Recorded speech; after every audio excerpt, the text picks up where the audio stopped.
सुनाई जान हो बात नाही कहिलुका मर गईनी जान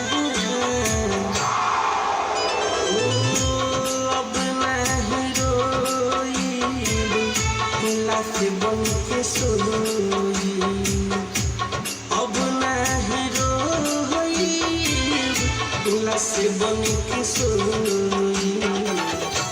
जिंदगी भर खोजत